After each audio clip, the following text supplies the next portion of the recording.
Hello friends, स्वागत है आपका हमारे YouTube channel Gurukulam the competition classes में। जैसे कि ज्योग्राफी के पिछले लेक्चर्स में हम लोगों ने पढ़ा, उसके ठीक आगे का जो लेक्चर है हमारा, उसे हम अर्थक्वेक के नाम से जानते हैं या भूकंप भी कहते हैं। अगर हम देखें भूकंप वाले लेक्चर में हमें पढ़ना क्या क्या है, तो ये एक बहुत इंपॉर्टेंट लेक्चर है और इसमें बहुत सारा मटेरियल हमें पढ़ने के लिए मिल जाता है। बात करेंगे अर्थक्वेक की, तो सबसे पहले हम इसके डेफिनेशन के बारे में जानेंगे कि अर्थक्वेक है क्या। तो इसके लिए सिंपल एक लाइन की डेफिनेशन हमें याद रखनी है कि जब पृथ्वी के आंतरिक भाग में प्राकृतिक और कृत्रिम कारणों के कारण, नेचुरल और आर्टिफिशियल दोनों, प्राकृतिक और कृत्रिम कारणों के कारण जब पृथ्वी का बाहरी भूभाग अचानक कांप उठता है, तो यह घटना भूकंप कहलाती है। फिर से एक बार देखते हैं। जब पृथ्वी के आंतरिक भाग में प्राकृतिक और कृत्रिम कारणों के कारण जब पृथ्वी का बाहरी भूभाग अचानक कांप उठता है, तो यह घटना भूकंप कहलाती है। बात ये आती है यहाँ पर कौन कौन से कारण या रीज़न नेचुरल हैं और कौन कौन से आर्टिफिशियल।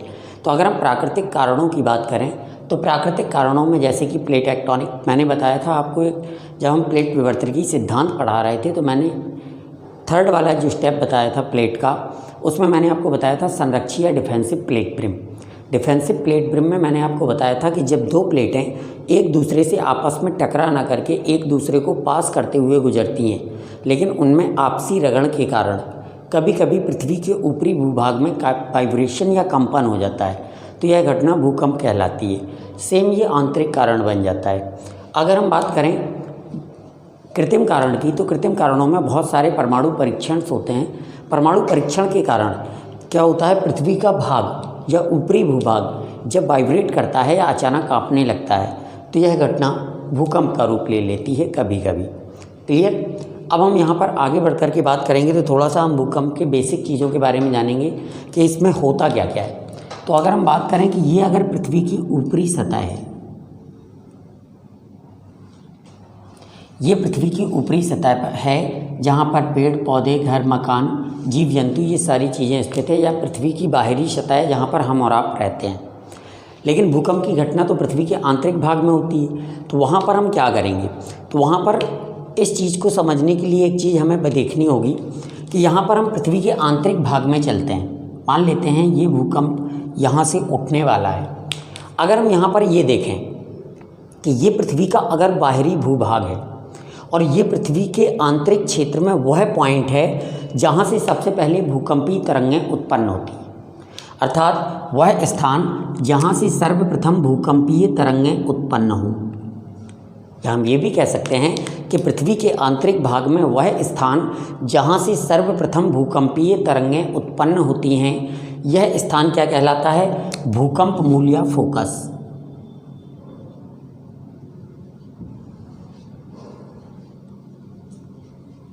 इसे हम भूकंप मूल या फोकस के नाम से जानते हैं। अब यहाँ से उत्पन्न होने वाली जो तरंगें हैं, तो तरंगें चारों दिशाओं में जाएंगी, तो ये तरंगें सतह तक भी आएंगी। और जैसे ही ये तरंगें सतह पर आती हैं, तो हम यहाँ पर देखते हैं सतह पर वह स्थान, पृथ्वी की ऊपरी सतह पर या क्रस्ट पर वह स्थान जहाँ पर ये भूकंपीय तरंगें एक लंबवत रेखा में गति करते हुए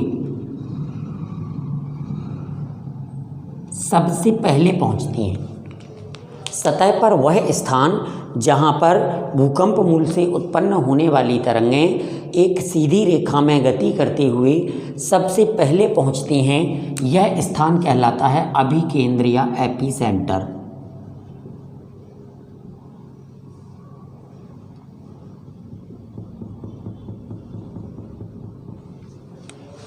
क्लियर। यानी कि जहाँ से पृथ्वी के आंतरिक भाग में भूकंपीय तरंगें उत्पन्न होंगी, वह स्थान भूकंप मूल या फोकस कहलाएगा।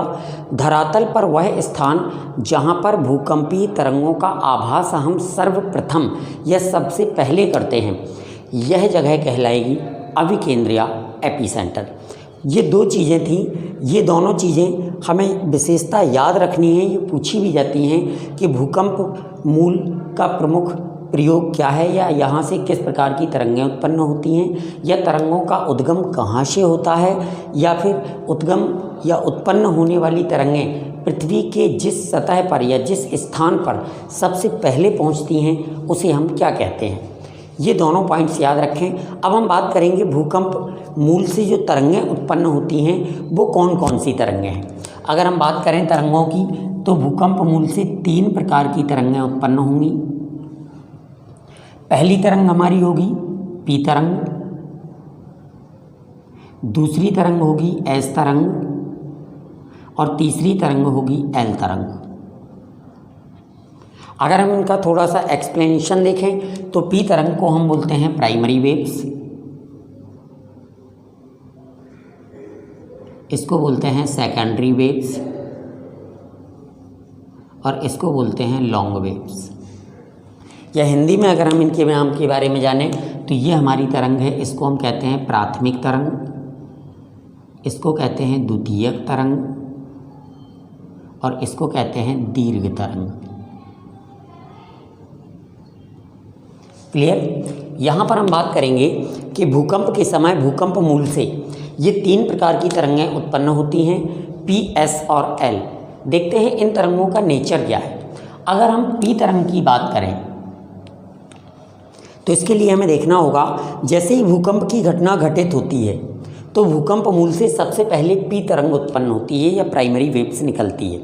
और प्राइमरी वेव्स निकलने के बाद जो पी तरंग है ये निकलने के बाद ठीक लंबवत रेखा में गति करती है, ये ठीक लंबवत रेखा में गति करती है और गति करते हुए अभिकेंद्र पर सबसे पहले पहुंचती है और ये तरंग बिल्कुल भी विनाशकारी नहीं होती।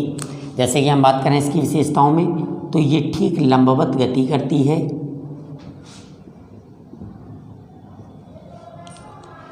सबसे पहले निकलती है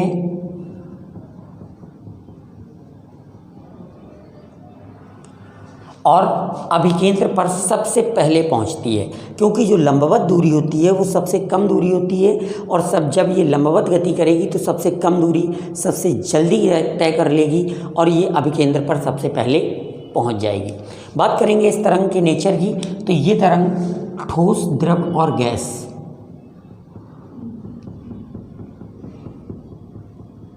ठोस, द्रव और गैस तीनों माध्यमों में गतिमान होती है। यानी कि इसके उत्पन्न होने के बाद इसे सॉलिड मिले, लिक्विड मिले या गैस पोर्शन, कोई भी मैटर मिलता है, ये किसी भी मैटर में अवरुद्ध नहीं होती, ये अपनी गति के हिसाब से सीधे चलती हुई चली जाती है, अर्थात तीनों माध्यमों में गति करते हुए ये अभिकेंद्र पर पहुंच जाती है। बात करेंगे इसके और विशेषताओं की तो अगर हम इसकी और विशेषताएं देखें तो इसकी जो औसत चाल है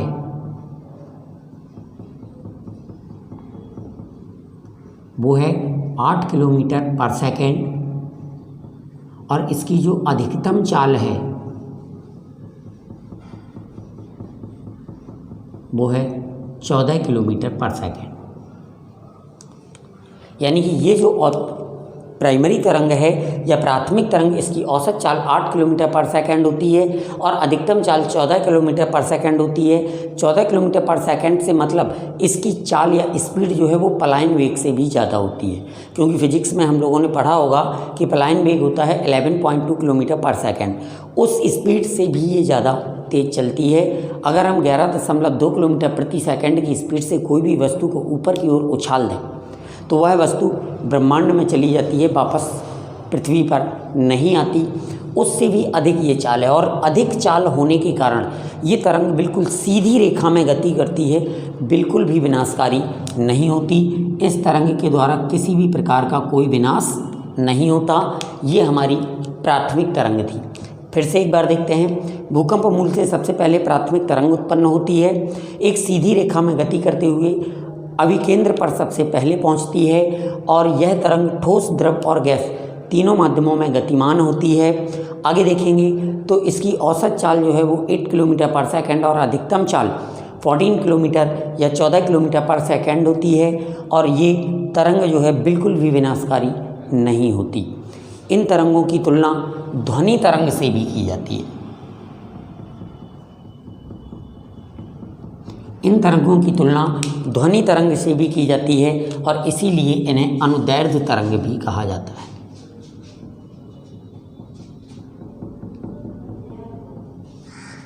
क्लियर? ये हमारी प्राथमिक तरंग थी, सबसे पहले निकलने वाली तरंग और बिल्कुल भी विनाशकारी नहीं, तीनों माध्यमों में गतिमान, स्पीड इसकी मैक्सिमम होती है और ध्वनि तरंगों से इसकी तुलना की जाती है, इसीलिए इसे अनुदैर्ध्य तरंग के नाम से भी जानते हैं। बात करेंगे हम सेकेंडरी वेव्स या द्वितीयक तरंग की। द्वितीयक तरंग प्राथमिक तरंगों के निकलने के बाद भूकंप मूल से जो दूसरी तरंग निकलती है वो है सेकेंडरी वेव्स या द्वितीयक तरंग। द्वितीयक तरंग की अगर हम बात करें तो ये भूकंप मूल से निकलने के बाद जब अभिकेंद्र की ओर जाती है तो ये सीधे ना चल करके अपने पथ से विचलित हो जाती है।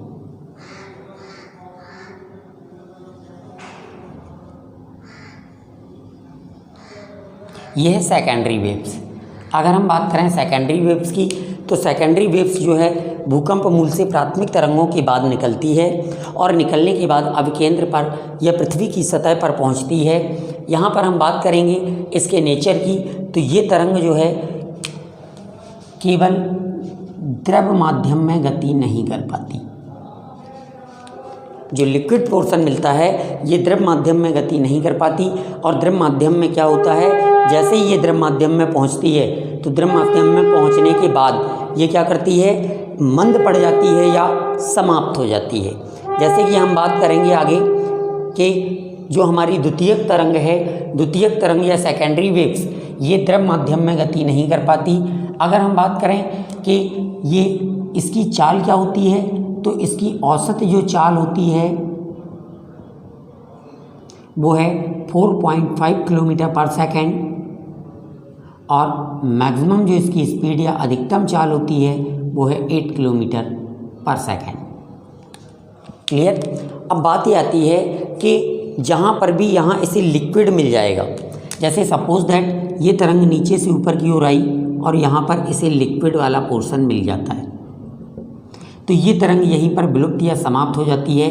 ये पृथ्वी के केंद्र या सतह या अभिकेंद्र तक नहीं पहुंचती क्योंकि यह तरंग द्रव माध्यम में गति नहीं कर पाती है। ये हमारी सेकेंडरी वेव्स की विशेषता थी। ये सीधे सीधे एक बात आपको याद रखना है कि ये ठोस और गैस में तो पूर्ण रूप से गति करती है, लेकिन ये द्रव माध्यम में गति नहीं कर पाती, ये विलुप्त या समाप्त हो जाती है और यहाँ पर आकर के इसकी गति मंद भी पड़ जाती है। आगे हम बात करेंगे सेकेंडरी वेव्स की, तो ये तरंगें आंशिक विनाशकारी होती हैं।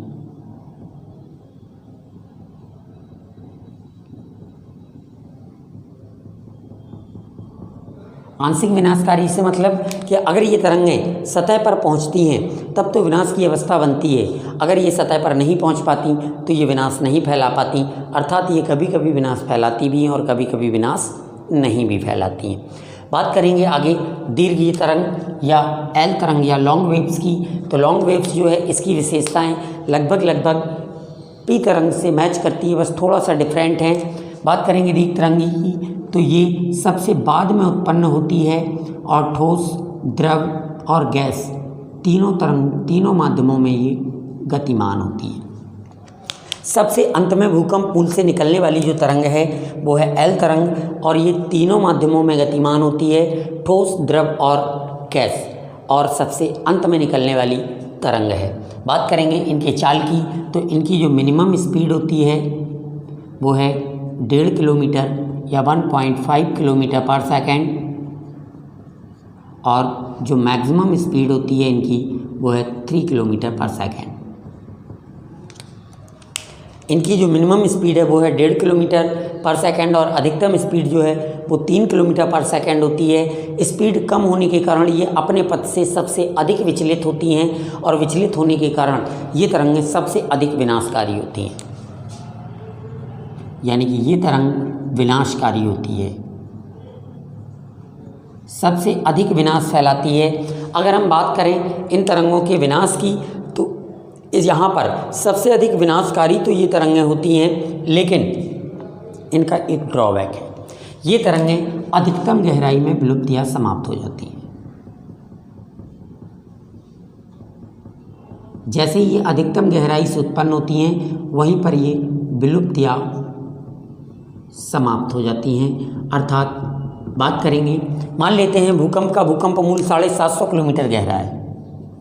ये सबसे गहरा भूकंप मूल माना जाता है। इससे नीचे किसी भी प्रकार का कोई भूकंप उत्पन्न नहीं होता। ये सबसे लास्ट पॉइंट है, सबसे अधिकतम गहराई या डेप्थ मानी जाती है 750 किलोमीटर।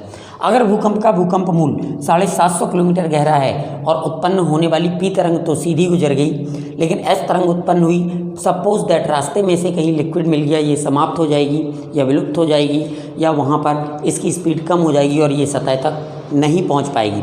जैसे ही लास्ट में एल तरंग उत्पन्न होगी, एल तरंग उत्पन्न तो होगी, तीनों माध्यमों में गति भी करेगी, लेकिन भूकंप मूल सबसे अधिक होने के कारण या अत्यधिक गहराई में होने के कारण ये तरंग क्या करती है, स्पीड कम है तो ऊपर की तरफ बढ़ती तो है, लेकिन सतह पर पहुंचने से पहले ही स्पीड का नेचर होता है धीरे धीरे रिड्यूस होना। ये कांस्टेंट नहीं होती कि रेगुलर जिस स्पीड से चल रही है चलती जाएगी। सपोज दैट हम एक बॉल भी फेंकते हैं तो शुरुआत में वो तेज़ स्पीड के साथ जाती है और उसके बाद उसकी स्पीड धीरे धीरे स्लो हो जाती है। वही चीज़ ये 1.5 किलोमीटर पर सेकंड की स्पीड से उत्पन्न तो होगी, 3 किलोमीटर पर सेकंड की स्पीड से चलेगी तो, लेकिन 750 किलोमीटर की गहराई को पार करने में ये पूरी सतह की दूरी तय न कर पा करके ये बीच में ही विलुप्तियाँ समाप्त हो जाती है। तो इसका एक ही ड्रॉबैक है कि ये तरंग अगर अधिकतम गहराई से उत्पन्न होती है तो ये विलुप्तियाँ समाप्त हो जाती है। बाकी ये तीनों माध्यमों में गति करती है, अत्यधिक विनाशकारी होती है। इसकी स्पीड 1.5 किलोमीटर से लेकर के 3 किलोमीटर पर सेकंड तक आंकी जाती है। ये भूकंप के दौरान 3 प्रकार की तरंगें भूकंप मूल से उत्पन्न होती हैं और सतह पर पहुंचती हैं। बात करेंगे आगे भूकंप की थोड़ी सी, तो भूकंप के वैज्ञानिक अध्ययन को क्या कहा जाता है।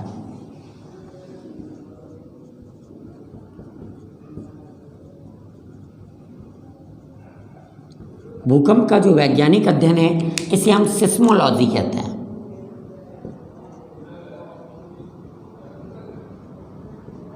क्लियर।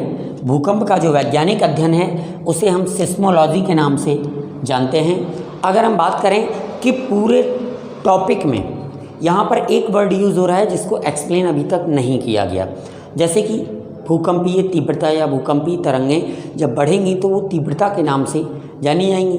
तो हम यहाँ पर देखेंगे भूकंप की जो तीव्रता है, इसकी तीव्रता को अंकित करने वाला जो यंत्र है उसे हम कहते हैं सिस्मोग्राफ।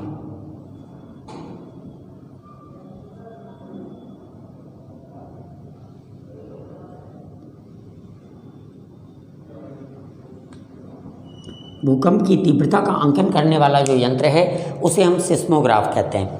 बात करेंगे भूकंप की तीव्रता है क्या, तो अगर हम तीव्रता को एक्सप्लेन करें, तीव्रता को इंटेंसिटी भी कहा जाता है, लेकिन यहाँ पर हम भूकंपीय तीव्रता की बात कर रहे हैं। भूकंपीय तीव्रता की अगर हम यहाँ पर बात करें तो भूकंपीय तीव्रता के लिए हम यहाँ पर देखते हैं थोड़ा सा होगा क्या भूकंपीय तीव्रता। इसके लिए पहले हम तीव्रता को जान लेते हैं। जैसे कि तीव्रता की डेफिनेशन में हमने पढ़ा है कि एकांक क्षेत्रफल से उत्पन्न होने वाली ऊर्जा तीव्रता कहलाती है। एकांक क्षेत्रफल से उत्पन्न होने वाली ऊर्जा तीव्रता कहलाती है, यानी कि पर्टिकुलर यूनिट प्लेस से प्रोड्यूस होने वाली energy is called a intensity. अगर हम यहाँ पर देखें भूकंपीय तीव्रता, सेम डेफिनेशन कि एकांक क्षेत्रफल से उत्पन्न होने वाली भूकंपीय तीव्रता को हम क्या कहते हैं, एकांक क्षेत्रफल से उत्पन्न होने वाली भूकंपीय तीव्रता को हम या भूकंपीय ऊर्जा को हम भूकंपीय तीव्रता के नाम से जानेंगे। बात करेंगे कि भूकंपीय तीव्रता है क्या, तो भूकंपीय तीव्रता के लिए सिंपल एक फॉर्मूला हम लोगों ने पढ़ा होगा 10th और 12th में कि I प्रोपोर्शनल A²।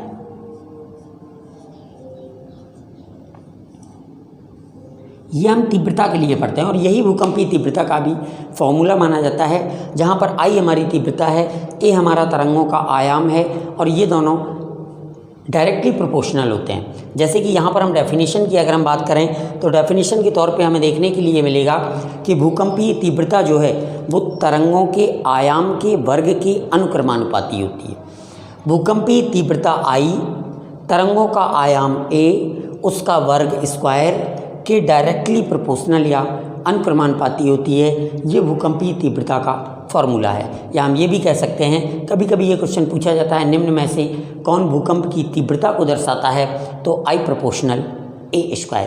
आगे हम बढ़ेंगे थोड़ा सा, तो यहाँ पर हमें एक चीज़ और देखने के लिए मिलेगी कि भूकंपीय तीव्रता तो हम पढ़ चुके कि है क्या, लेकिन इसका मापन कैसे किया गया। क्लियर? तो हम यहाँ पर देखें तो इसके मापन के लिए सबसे पहला जो पैमाना बनाया गया वो पैमाना था मर्कली मापक। मर्कली मापक नामक एक पैमाना बनाया गया और इस पैमाने में क्या था जान लेते हैं थोड़ा। बाद में ये समाप्त हो गया, इसको डिफ्यूज कर दिया गया, इसकी जो प्रेफरेंस थी वो समाप्त कर दी गई, इसकी प्रामाणिकता को नष्ट कर दिया गया और इसे हटा दिया गया। जानते हैं मर्कली मापक था क्या? मर्कली मापक एक भूकंप की तीव्रता को मापने का यंत्र था या पैमाना था, और यह पैमाना अनुमान पर आधारित था। इसके फेल होने का प्रमुख कारण यही था, अनुमान पर आधारित था, और यह पैमाना गुणात्मक पैमाना था। गुणात्मक पैमाने से अगर हम बात करें तो अनुमान पर आधारित गुणात्मक पैमाना था। ये था क्या? इसमें 1 से लेकर के 12 तक संख्याएं थी, और यहाँ पर भूकंप की तीव्रता का जो स्केल है वो विनाश को देखकर अनुमान लगाकर लगाया जाता था। अगर कहीं पर भूकंप आता था तो पहले विनाश को देखा जाता था, कितनी चीज़ें डिफ्यूज हो गई, कितने बिल्डिंग्स गिर गए, कितने पेड़ पौधे गिरे, कितना नुकसान हुआ, और उस नुकसान को देखकर यहाँ पर एक अनुमान लगाया जाता था और अनुमान के आधार पर भूकंप की तीव्रता का वर्णन कर दिया जाता था। अगर हम बात करें, कुछ समय तक ये पैमाना चलता रहा क्योंकि दूसरा पैमाना था नहीं। कुछ समय बाद साइंस डिपार्टमेंट ने इस पर कुछ आरोप लगे, और आरोप लगाने के बाद साइंस डिपार्टमेंट ने इस पैमाने को ख़त्म कर दिया कि यह पैमाना मान नहीं होगा। उसके बाद अगला पैमाना आता है रिक्टर स्केल या रिक्टर पैमाना। रिक्टर महोदय ने सन 1935 में इस पैमाने को ईजाद किया और बनाया। यह पैमाना जो है वो अनुमान पर आधारित नहीं था, यह पैमाना परिमाण पर आधारित था।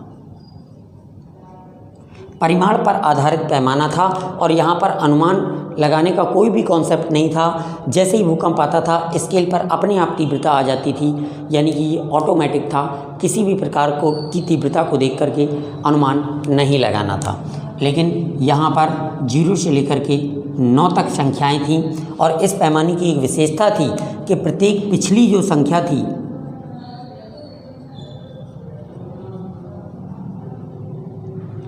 अगली संख्या से 10 गुना कम तीव्रता व्यक्त करती थी। जैसे कि या हम ये भी कह सकते हैं प्रत्येक अगली संख्या पिछली संख्या से 10 गुना अधिक तीव्रता व्यक्त करती थी। यहाँ पर हम बात करेंगे, जैसे कि मान लेते हैं कि अभी कोई भूकंप आया और रिक्टर स्केल पर उसकी संख्या आई 3, जो रिक्टर स्केल पर पैमाना आया उसकी तीव्रता का वो 3 आई, और लोगों के मरने की संख्या 10,000 थी। लेकिन अगर अगला भूकंप आया और स्केल पर संख्या आ गई 4, ठीक अगली संख्या 4, तो उस समय मरने वालों की संख्या ठीक 10 गुनी होती थी, यानी कि मरने वालों की संख्या 1 लाख हो जाएगी।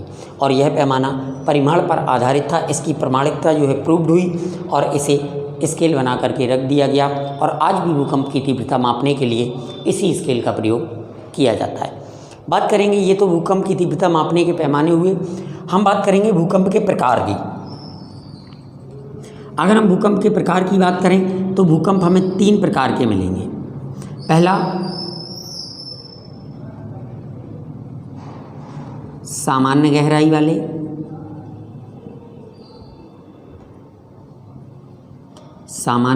वाले, दूसरे मध्यम गहराई वाले, तीसरे अधिकतम गहराई वाले। ये हमें 3 प्रकार के भूकंप मिलते हैं भूकंप के प्रकार में। 3 प्रकार के भूकंपों में है क्या, इनकी क्यों इन्हें ऐसे बांटा गया, साफ समझ में आ रहा है कि गहराई या डेप्थ के आधार पर है, तो भूकंप का विवरण भी डेप्थ या गहराई के आधार पर होगा। तो सामान्य गहराई वाले भूकंप का भूकंप मूल जो है वो 0 से लेकर के 50 किलोमीटर गहरा होता था। या आज भी होता है। अगर भूकंप का भूकंप मूल 50 किलोमीटर की गहराई तक है तो वो है भूकंप सामान्य गहराई वाला भूकंप कहलाएगा। और पृथ्वी पर सबसे अधिक भूकंप यही आते हैं, क्योंकि ये भूकंप सामान्य गहराई वाले हैं तो सबसे अधिक इनका आभास हम सतह पर कर पाते हैं, इसीलिए ये पृथ्वी पर आने वाले सबसे अधिक संख्या में आने वाले भूकंप माने जाते हैं सामान्य गहराई वाले भूकंप। दूसरा भूकंप है मध्यम गहराई वाले। इनका भूकंप मूल जो है वो 50 से लेकर के 250 किलोमीटर तक गहरा होता है। और अधिकतम गहराई वाले जो भूकंप होते हैं इनका भूकंप मूल 250 से लेकर के 750 किलोमीटर गहरा होता है। अभी बताया सबसे अधिकतम यही है, 750 किलोमीटर गहराई वाला होता है। और इस प्रकार के भूकंप को हम पातालीय भूकंप भी कहते हैं या अंडरवर्ल्ड अर्थक्वेक भी कहा जाता है। ये 3 भूकंप के प्रकार हैं। अगर हम बात करें भूकंप के प्रकारों के बाद तो हमें देखना होगा भूकंपीय क्षेत्र कौन कौन से हैं। तो 2, 3, 4 भूकंपीय क्षेत्र हैं। इतना ज़्यादा टारगेट नहीं करता क्वेश्चन, लेकिन पढ़ रहे हैं तो इसको थोड़ा सा जान लेते हैं। अगर हम भूकंपीय क्षेत्रों की बात करें तो पहला क्षेत्र और सबसे इम्पोर्टेंट क्षेत्र या इंटरनेशनल क्षेत्र भी माना जाता है, यह क्षेत्र कहलाता है परिप्रशांत क्षेत्र।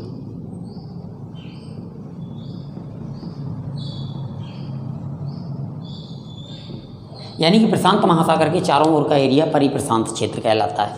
दूसरा क्षेत्र है उत्तर का मैदानी भाग।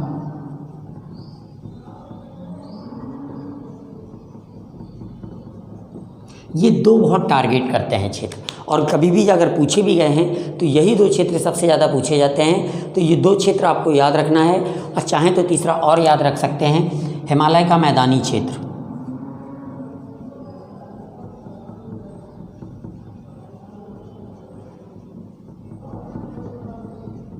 ये 3 क्षेत्र आपको याद रखना है, परिप्रशांत क्षेत्र, उत्तर का मैदानी भाग और हिमालय का मैदानी क्षेत्र। ये हमारे भूकंपीय क्षेत्र कहलाते हैं। एक क्वेश्चन यहाँ पर और टारगेट करता है, भूकंपों का देश किसे कहते हैं।